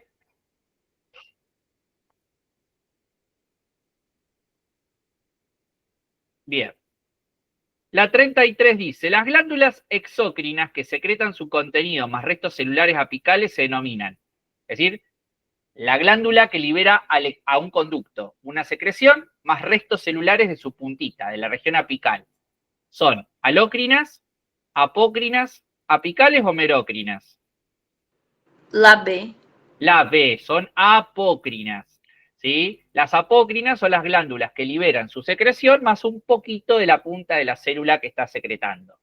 La holócrina es la que libera todo el resto de la célula, como por ejemplo el tejido adiposo. Las apicales no sería la opción porque es apócrina, y merócrina es la que libera solamente su producto de secreción. Ahora, en las próximas clases, después del parcial, ya vamos a ver la UP4, vamos a ver piel, entonces ahí vamos a ver que va a estar la glándula sebácea, es holócrina, las glándulas del sudor son merócrinas. ¿Bien? Un ejemplo de glándula apócrina es la que vamos a estudiar en nutrición, que es la glándula mamaria. ¿Sí? Acá viene la 34.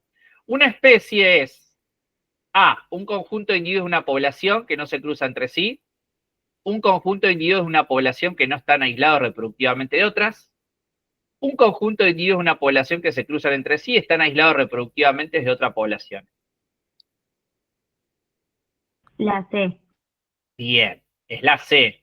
Conjunto de individuos de una población que se cruzan entre sí, bien, pero se aíslan reproductivamente. Se van a reproducir entre ellos y no entre otras especies. Entonces el aislamiento solamente es reproductivo. Acá dice la A, un conjunto de individuos de una población que no se cruzan entre sí. Eso es erróneo. B, un conjunto de individuos de una población que no están aislados reproductivamente de otra. Eso sería que nos podemos reproducir entre todos, animales, plantas, y si nos basamos en ese concepto. Eso está mal. Entonces, la respuesta correcta es que una especie es un conjunto de individuos que se aísla reproductivamente. ¿Sí? Perfecto. La pregunta 35 nos dice, los cambios ocurridos en la mariposa betular después del proceso de la revolución industrial corresponde a qué tipo de proceso evolutivo. A, la mariposa betular es la que decimos que primero era blanca y por el humo de la revolución industrial se hizo negra. ¿Vieron la mariposa esa que vos la tocás y larga como si fuera un talco negro? Bueno, eso se llama mariposa betular. Bueno, eso es producto de la revolución industrial, ¿no? Entonces, la mariposa para seguir viviendo hizo un cambio. Entonces, ¿qué pasó? ¿A qué periodo del proceso evolutivo corresponde? A una macroevolución, a una microevolución o a una hominización. Bien, Jessy, a la B, una microevolución. La mariposa, después volvieron a ver mariposa blanca, pero esa mariposa después quedó así. Quedó una nueva, hubo como una nueva especiación ahí. ¿Está? Entonces, esa mariposa sigue estando, pero ¿qué es lo que pasa? Antes era blanca y empezaron a aparecer por la contaminación del humo de la revolución industrial mariposas con estos aspectos. Entonces, esto hace que, dijimos, la microevolución es reversible. Después, cuando se empezó a ajustar un poco el tema de la contaminación, la mariposa blanca volvió a reproducirse. Por eso decimos que es una microevolución lo que pasó con la mariposa. ¿Está? Sí, sí. La 35 dice, los cambios ocurrieron... Ah, pero ya la leí. La 36, proceso dado a partir de un ancestro en común que garantiza la aparición del hombre de la actualidad, teniendo en cuenta los cambios morfofuncionales y del neurodesarrollo, como la motricidad fina, gruesa, coordinación, socialización y adaptación. Esto es A, macroevolución, B, microevolución o hominización. Sí. Hominización. Esta es la definición de hominización. Bien, esa es la definición de hominización. El conjunto de cambios que se da a partir de un ancestro en común, donde ya toma en cuenta al neurodesarrollo, los cambios de la columna, del cráneo. Bien, esa es la definición de hominización. Perfecto. La 37 dice, si dos superficies articulares presentan un movimiento dado por el deslizamiento de dichas superficies, hacemos referencia a diartrosis, género encaje recíproco, B, anfiartrosis sínfisis, C, sinartrosis, sutura dentada, y D, diartrosis, género artrodia. ¿Bien? Entonces, encaje recíproco es cuando una es cóncava, las dos son cóncavas, pero se posicionan distinto. Ahí el encaje recíproco no podría tener deslizamiento. B, anfiartrosis sínfisis. Primero y principal, la sínfisis tiene leve movilidad. Y acá dice que presenta deslizamiento. El deslizamiento es amplia la movilidad. La sinartrosis no puede ser porque dice que tiene deslizamiento, tiene movilidad. Entonces tampoco puede ser una sinartrosis. ¿Cuáles son las articulaciones que se deslizan? Las planas, las artrodias. Entonces son un tipo de artrosis con movilidad. Entonces la respuesta correcta va a ser la D. ¿Queda claro?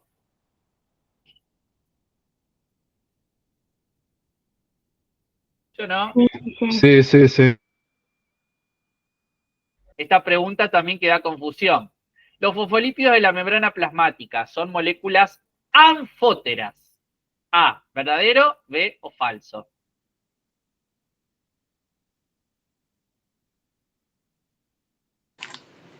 Yo creo que es falso. Anfótera es lo mismo que anfipáticas. No, ¿O no? por eso preguntamos. Yo lo expliqué en la clase esto, ojo. Lo vimos, una cosa lo vimos con fosfolípido, a un concepto, y el otro lo vimos con Ácidos y bases. ácido y base. Entonces, sí. ¿anfótero qué sería? La capacidad de un momento ser ácido y otro momento agir como básico. Bien, bien, Víctor. Entonces, ¿qué sería? ¿Es correcta? ¿Es verdadera o falsa esta pregunta? Yo creo que es falso. Es Paso. falsa. ¿Cómo es el fosfolípido? No es anfótero. ¿Cómo se le dice al fosfolípido? Anfipático. Anfipático. ¿Qué significa que sea anfipático? Que la cabeza es hidrofílica y la otra es hidrofóbica. Y una parte es polar y la otra es apolar. Eso es el fosfolípido. Por eso es tramposa esta, ojo, ¿ven? Entonces, los fosfolípidos de la membrana plasmática son anfipáticos, no anfóteros. Acá me está afirmando la pregunta. Los fosfolípidos de la membrana son molécula anfótera. No, es falso, porque eso es para hablar del estado ácido-base o de una... ¿Quién es anfótero? ¿Quién se comporta en estado anfótero? ¿Qué molécula ya estudiamos de la UP1? Los aminoácidos. Bien, Víctor, bien. El aminoácido es anfótero. Porque el aminoácido, dependiendo, el radical puede ser ácido-base. Tiene la capacidad de ser ácido-base. Muy bien. ¿Se entendió? Sí, sí. Sí, Guille. 39. El equilibrio puntuado. El equilibrio puntuado. Explica la lenta acumulación de cambios en la población. B. Explica largos periodos de éxtasis evolutivo. C. Ambas. D. Ninguna es correcta.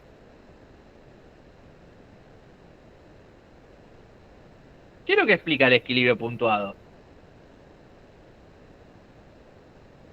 La respuesta correcta Largos es periodos de estasis evolutivos. exactamente. Explica largos periodos de éxtasis evolutivo, porque gracias a la teoría del equilibrio puntuado, nosotros pudimos introducir el concepto de éxtasis evolutivo. El concepto de éxtasis evolutivo se introduce a partir de la teoría del equilibrio puntuado. con la aparición del registro fósil. Esa es la respuesta correcta. ¿Bien? Muy bien. La 40. Las siguientes corresponden a propiedades de la célula madre, excepto, es decir, todo lo que tengo acá son características de la célula madre o stem cell, pero hay una que no corresponde. Entonces yo tengo que marcar la que no corresponde. A. ¿Tiene capacidad de diferenciarse en otro grupo familiar? ¿Potencia? ¿Sí o no? ¿Se puede diferenciar en otra familia? Sí. Bien. ¿Realiza meiosis consecutiva? Meiosis. No, yo creo que no. No, no realiza meiosis consecutiva. ¿Da origen a a múltiples células del organismo? Sí, Sí. ¿Tiene capacidad de autorrenovación? Autorrenovación sí. significa que se multiplica. Sí. Sí. Bien, la que no va es esta. Realiza mitosis la célula madre. ¿Tá? Las células madres se reproducen por mitosis. Como se puede diferenciar, a partir de una célula madre vos podés generar una célula sexual que va a entrar a meiosis. Ahí está la cuestión. ¿Sí? Entonces, la respuesta incorrecta, la que tengo que marcar, la que no corresponde, es la B. 41. Se denomina electronegatividad. A. La capacidad que tiene un átomo de atraer electrones. B. La capacidad que tiene un átomo de atraer protones. O C. La capacidad que tiene un átomo de atraer neutrones. La A. La A, bien. Capacidad que tiene un átomo de atraer electrones. ¿Sí? La capacidad que tiene una sustancia de atraer electrones, también podría decir. ¿Bien? La 42. Dice, en las articulaciones del tipo de artrosis, que presenta en una de sus superficies articular una estructura de forma cilíndrica que permite el movimiento de rotación.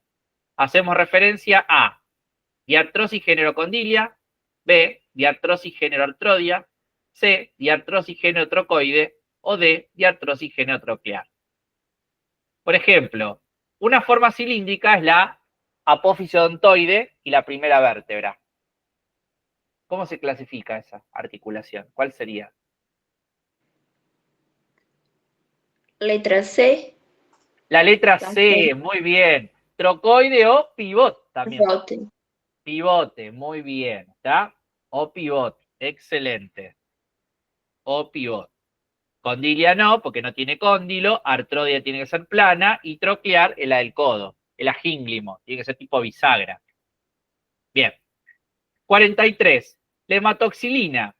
Tinción. La hematoxilina es A. Un colorante ácido que tiene componentes ácidos. B. Colorante básico que tiene componentes ácidos. C. Colorante básico que tiene colorantes básicos. O D. Ninguna es correcta. La B. La B. Bien. La hematoxilina es un colorante básico que va a tener componentes ácidos. Porque la hematoxilina en la célula, ¿qué parte de la célula se colorea con hematoxilina? El núcleo. El núcleo. ¿Y qué componentes tiene el interior del núcleo? Ácido. Ácido. Entonces, voy a utilizar la hematoxilina, que es componente básico. Entonces, la respuesta correcta es la B. Muy bien. La 44 dice, la eosina es considerada un colorante ácido artificial. ¿Verdadero o falso? Verdadero. ¿Están todos de acuerdo? Que es ácido, sí. Que es artificial, yo no sé. Sí, es artificial, exactamente. La hematoxilina es A mí me hace dudar también. a propósito. Sí, pero si vamos a las definiciones, si uno lee qué es la eosina, de dónde proviene, es elaborada en laboratorio. La eosina es un ácido artificial, es verdadero. En cambio, la hematoxilina es una sustancia básica que se obtiene de un tronco, no me acuerdo el nombre de la planta, es vegetal, proviene de una planta. ¿Sí? Entonces, la hematoxilina puede decir que es un colorante básico natural. ¿Sí? Por las dudas, anótenlo eso, ¿sí? Natural. Ah, no sabía eso. Viene de la pared de un árbol, del tronco de un árbol. No me acuerdo el nombre del árbol, que es medio el nombre científico del árbol. ¿Sí? Pero es natural. La hematoxilina es un colorante básico natural y la eosina es un colorante ácido artificial. Se elabora en el laboratorio. Y la última preguntita el sentido de las cadenas de ADN se debe a, y esto lo charlamos ayer, en la clase anterior, a los enlaces fosfonitritos que unen los nucleótidos, B, los enlaces fosfodiéster que se dan entre los nucleótidos, o C, los enlaces peptídicos. Es la B.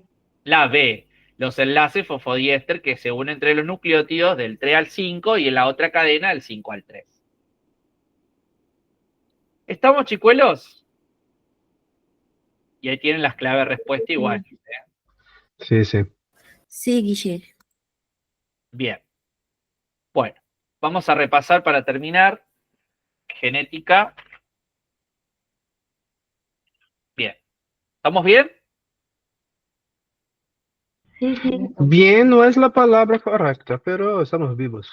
Estamos vivos, estamos bien. Ya. Bien. ¿Qué es lo que hizo Mendel? ¿Qué es lo que hizo nuestro amigo Mendel? Observó una planta que se llama Pisum sabitum o la arvejilla de jardín. ¿Está? ¿Y qué es lo que observó Mendel de esa planta? Observó características. 5 características. 1, 2, 3, 4 y 5. ¿Bien? Mendel observó 5 características de la planta Pisum sabitum. ¿Qué observó? El color de la flor. Observó el color de la semilla. Observó la textura de la semilla. Observó, ¿sí?, la presencia del tallo. Y observó la altura. ¿Bien? Cada una de estas son características. Y cuando yo hablo de características, ¿estoy hablando de qué en genética? Fenotipo. Bien, todo esto es un fenotipo, el fenotipo de la planta. Que si yo digo fenotipo de nosotros, color de ojo, color del pelo, color de la piel, altura. ¿Se entiende? Entonces, todo esto es un fenotipo. Y para los fenotipos, ¿qué hay? Para cada característica va a haber genes. Genes que codifiquen para el color de flor, genes que codifiquen para el color de semilla, genes que codifiquen para la textura. Es decir, para cada característica hay un gen en particular. ¿Y qué es lo que observó nuestro amigo Mendel? Que para cada característica había 2 posibilidades. Por ejemplo, el color de la flor podía ser como roja o blanca. Que el color de la semilla podía ser verde o amarilla. Que la textura podía ser lisa o rugosa. Que el tallo podía tener tallo, otra no. La altura, una era alta y la otra era baja. Entonces, ¿qué observó? Esto que vemos acá, ¿qué serían? Las 2 características las 2 posibilidades para cada característica. ¿Qué sería esto? Los alelos. Muy bien, los alelos. ¿Qué son los alelos? Las formas alternativas en las que se puede expresar un gen. Entonces, de ahí viene que todo gen tiene 2 alelos. ¿Y esos 2 alelos dónde viene? Un gen me lo aportó mamá y el otro me lo aportó papá. Por lo tanto, para una característica voy a tener una información que viene de mamá y una información que viene de papá. Por eso, para ese gen voy a tener 2 alelos o 2 posibilidades. Porque uno viene de mamá y el otro viene de papá. ¿Se entiende entonces? Sí, sí, sí. Bien. Entonces, fíjense que con solo observar y plantear esto, Mendel, él no dijo esto es alelo, esto es fenotipo, no, todo esto después se descubrió, después que murió el pobre Mendel, en el año 1912 aproximadamente, cuando se empieza a estudiar el neodarwinismo, ahí se saca del polvo la teoría de Mendel y se la utiliza. Entonces, gracias a estas investigaciones, aparece el concepto de fenotipo, de alelo, de genes, de que todos los genes tienen 2 alelos, etc. ¿Estamos hasta ahí? Sí, sí, estamos. Bien. Ahora, lo que dijo nuestro amigo Mendel fue lo siguiente. Para poder empezar a investigar, Mendel generó el principio de uniformidad. Lo primero que él plantea es lo siguiente. El principio de uniformidad. Y ese principio de uniformidad dice que cuando se cruzan dos organismos de raza pura, toda la descendencia será igual o uniforme. ¿Bien? Ahora, ¿qué es lo que llamó raza pura? Para Mendel, raza pura son los organismos homocigotos. ¿Bien? ¿Qué significa que es un organismo homocigoto? Que tiene un genotipo con dos alelos iguales. ¿Qué es un genotipo? La definición: conjunto de genes que codifica para una característica. Que codifica para una característica. ¿Bien? Entonces, por lo tanto, el genotipo siempre van a ser dos genes, es decir, dos alelos. Entonces, cuando yo tengo dos alelos iguales, el organismo es homocigoto. Pero, ¿qué es lo que hizo nuestro amigo Mendel? Que él había, que en el jardín, porque toda esta experimentación él la hizo en su monasterio, porque era un monje austríaco, ¿no? Fue una investigación que hizo directamente en el monasterio que él estaba. Entonces, él observó que las flores, por ejemplo, la flor roja, vamos a cruzar flor roja con flor blanca. Él dijo que la flor roja es la flor que más se expresaba. Es la que estaba en mayor cantidad en el jardín. Entonces a esta la llamó dominante. Característica dominante. La característica dominante es la que más se expresa. Y la flor blanca es la que había en menor cantidad. Entonces a eso lo llamó recesivo. Es la que le costaba expresarse. Pero que en algún momento se va a expresar.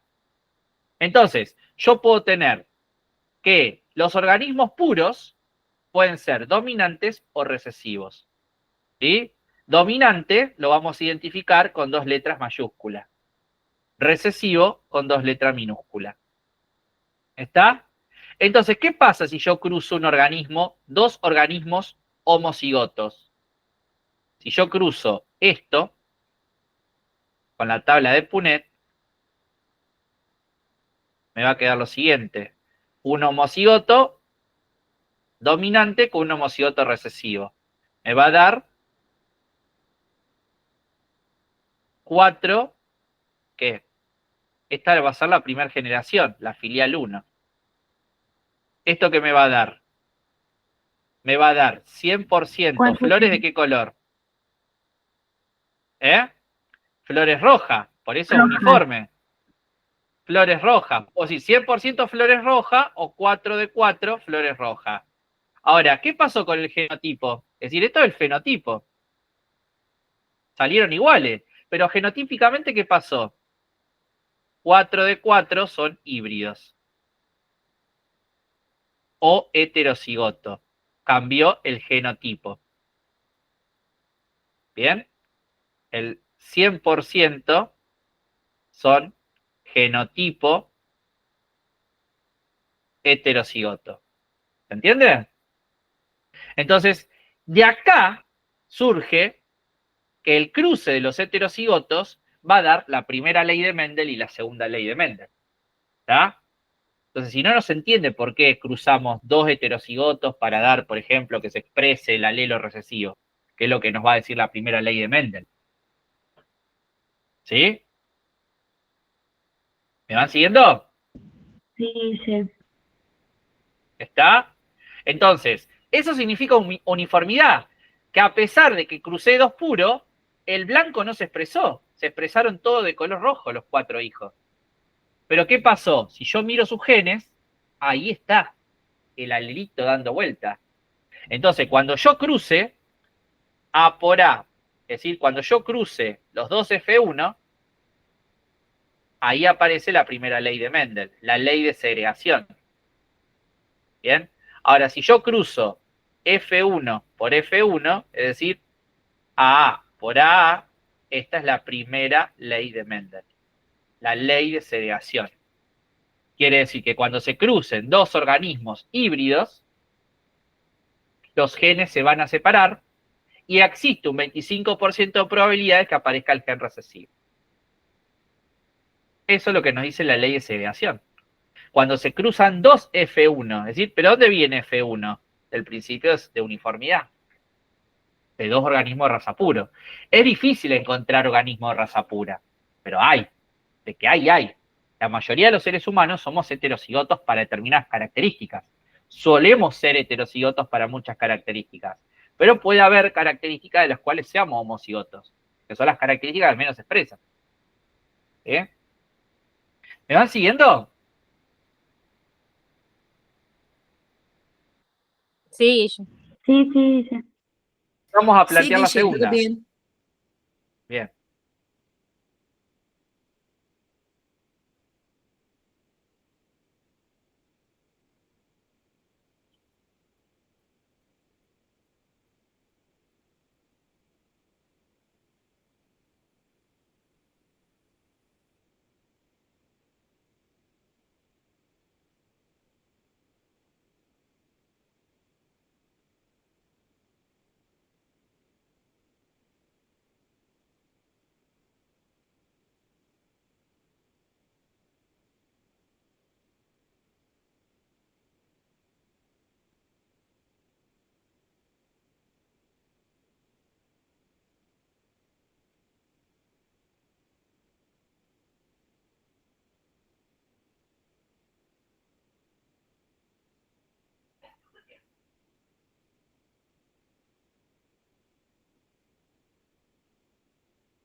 Y cuando pueda copiar, dígame, ¿eh? Por mí sí, Guille. Vamos a la primera ley. Por mí también, Guille.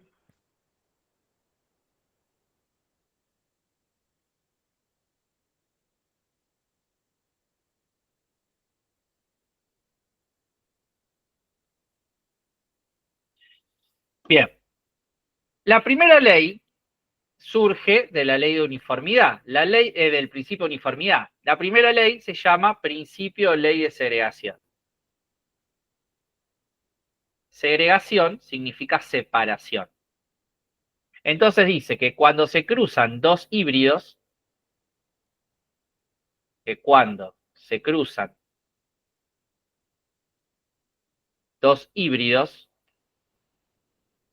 o F1, existe un 25% de probabilidad de que aparezca el gen recesivo. ¿Bien? Entonces, F1 por F1, ¿cómo era F1? Heterocigoto por heterocigoto.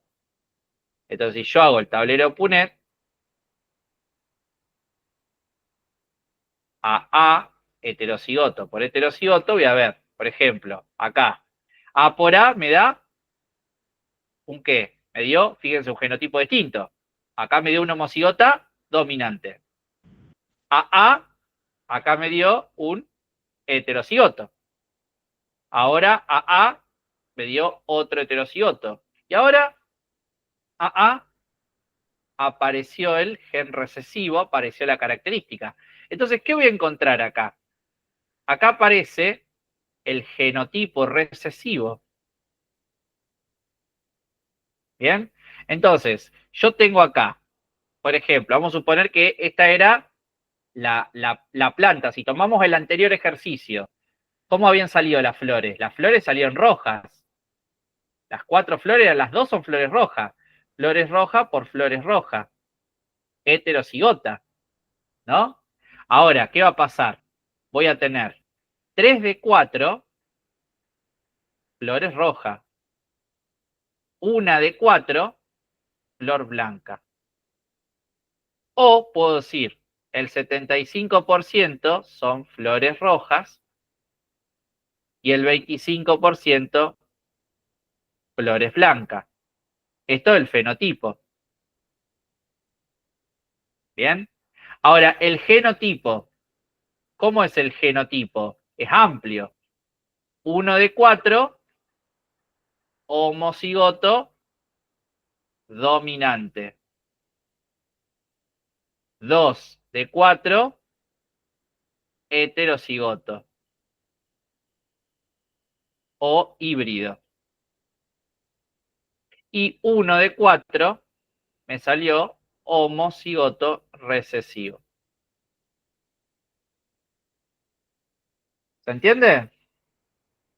Esto es la ley de segregación. Es decir, que esa característica que parecía oculta puede expresarse en alguna generación, cuando se empiecen a cruzar las generaciones. Eso es lo que intenta explicar la primera ley, la ley de segregación o separación de los genes. ¿Se entiende? Sí, Guille. Sí, Guille.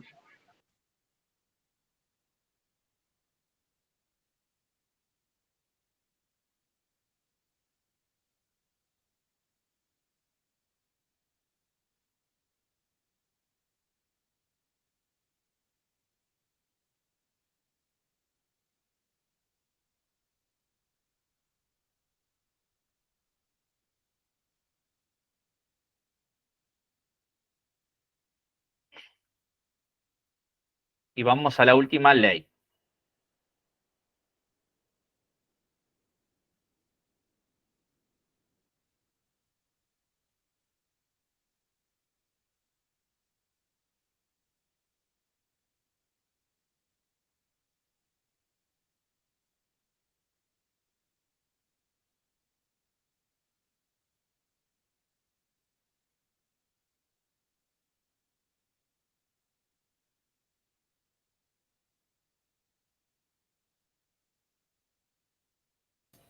Listo, Guille. Muy bien. Listo.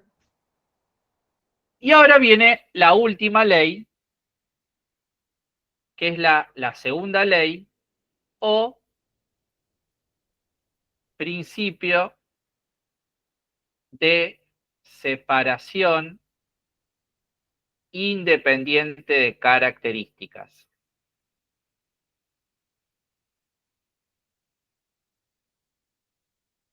Acá es la ley que vamos a usar normalmente siempre. ¿Por qué? Porque nosotros no estamos analizando de a una sola característica.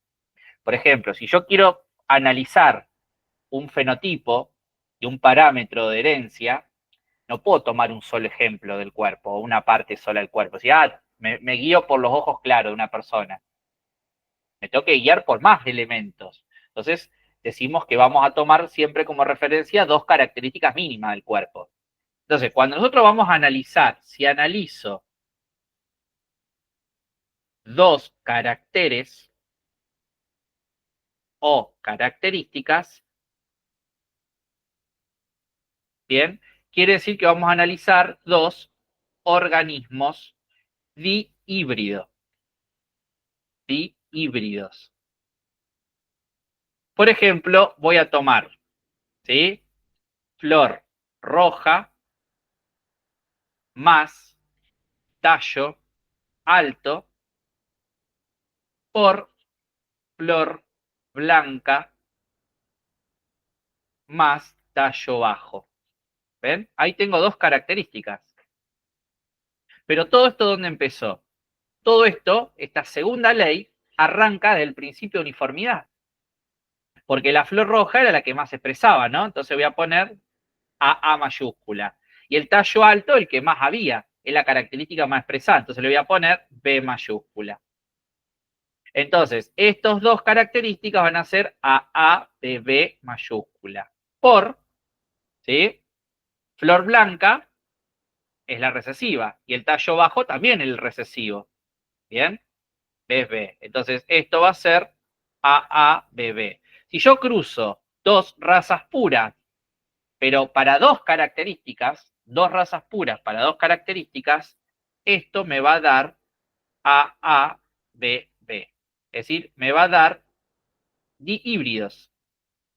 En vez de darme un heterocigoto, para una sola característica, me va a dar dos heterocigotos. ¿Sí? Para cada característica va a ser heterocigoto. Entonces va a ser un dihíbrido.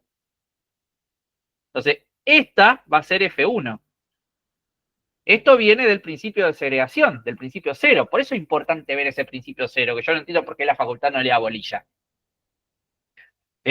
Entonces, de ahí viene el híbrido. Entonces, ahora, cuando yo cruzo dos F1, dos de estos, con dos características, voy a ver que se amplía la posibilidad de que cada característica en particular se transmita independientemente una de otra. Yo puedo tener una flor roja, pero que sea tallo bajo. Yo puedo tener una flor blanca, pero que tenga tallo alto. Y eso es lo que va a explicar justamente el principio de separación independiente de características. Que cuando los genes se separan, voy a tener la mayor posibilidad de separación que tengan. Entonces, ¿qué es lo que voy a tener que hacer? AABB por AABB. Es decir, voy a cruzar dos F1, pero para dos características. F1 por F1 es esto. Entonces, ¿qué voy a hacer? Voy a tener que cruzar esto.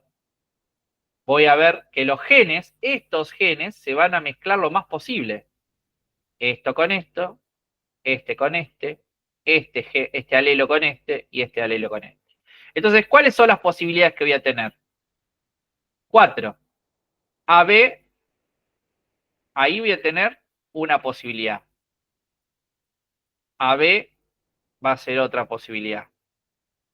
AB va a ser otra posibilidad y los dos recesivos otra posibilidad. Entonces, el cruce de estas dos características se va a dar en parte a estas posibilidades. Entonces, es por esto. AB, AB, AB y AB. Entonces voy a tener que hacer un cuadro de 16 entradas. Entonces, cuando yo cruce estas características, voy a ver que se empiezan a mezclar los parámetros. Entonces, yo puedo ver que una flor roja, ¿sí?, puede tener tallo bajo. Yo puedo ver que una flor blanca puede tener tallo alto. Entonces, no necesariamente si yo tengo pelo con rulo y ojos marrones, mis hijos tienen que salir pelos marrones, pelo con rulo y ojos marrones. Las características se transmiten independientemente una de otras. Y eso es lo importante de esta ley, más que sepamos hacer el cuadro, etc. ¿Se entiende o no, chicos? Sí, Guille. Sí, ¿Tá? Guille. Cuando nosotros hacemos el cuadro, nos quedan 16 posibilidades habidas por haber. ¿Sí? Eso es lo que tengo que tener en cuenta. Bien, ¿alguna pregunta? No, Guille, todo bien. No, Guille. ¿Se entendió No. las leyes de Mendel? Sí, Sí. es tranquilo. ¿Alguien está con alguna duda? Sí, Guille. No, por ahora no. Bien. Bueno, perfecto. Hicimos un repaso de todo al final, ¿sí? Entre las preguntas del examen, medicina y sociedad, medicina preventiva, ¿sí? Hablamos de todo un poco ya que estamos. ¿Bien? Bien. Sí, Terminamos Guille. aquí. Sí, Guille, genial. Terminamos aquí entonces.